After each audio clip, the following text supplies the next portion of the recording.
Pakistan is hitting back in this war of words. One of the country's most prominent politicians is the opposition leader, Imran Khan. I spoke with him a short time ago. I began by asking him for his reaction to Donald Trump's tough talk.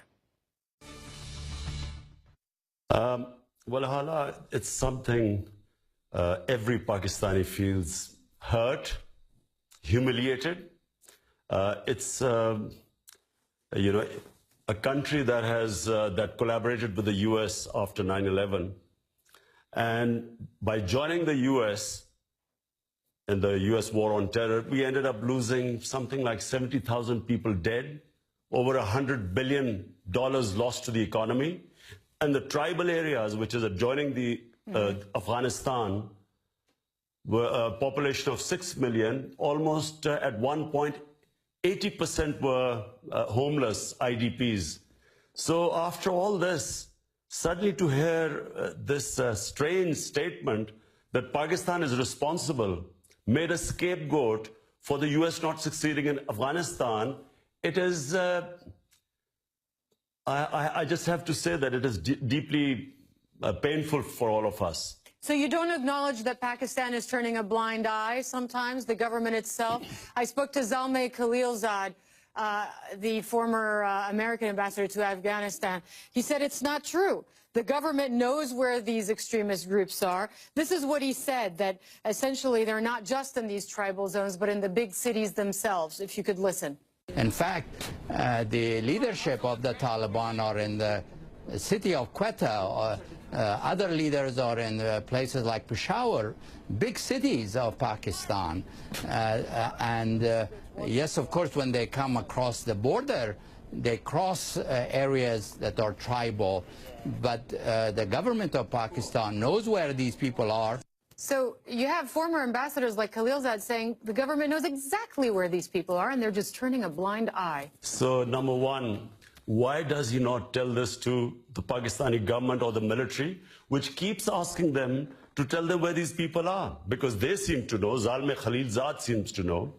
Number two, Hala, is this plausible?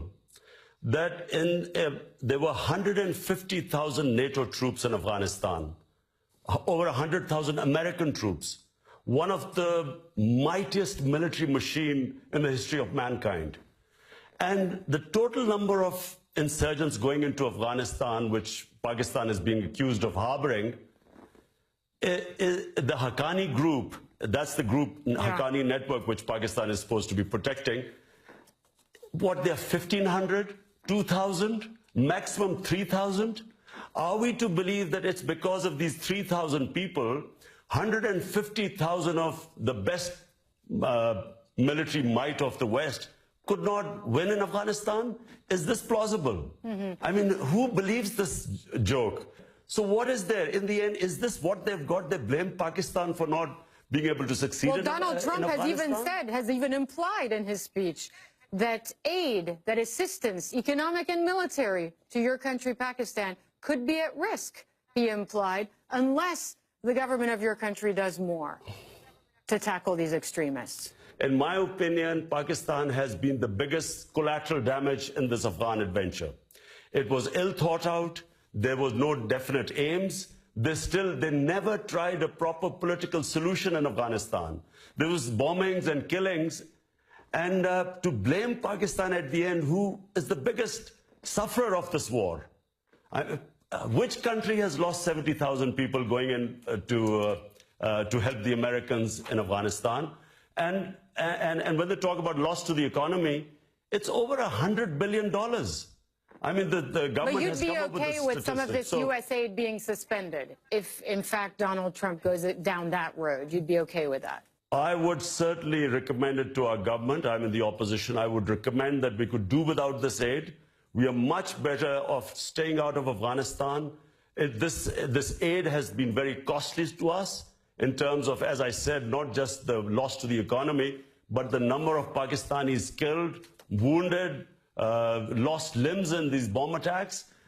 We would do without this aid. You do admit, though, that your country has a terrible problem with some of these groups that carry out horrific attacks. Just a few months ago in Lahore, 80 people killed in a single attack. If you were prime minister, if you were the head of the government, what would you do differently? In my opinion, Pakistan, all the political parties have come to the table and we have come up with what is called the National Action Plan, where we feel that all militant groups within Pakistan should be disarmed.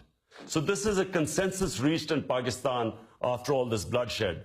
And that's really the way of going about it, because the legacy of the 80s has to be brought to an end.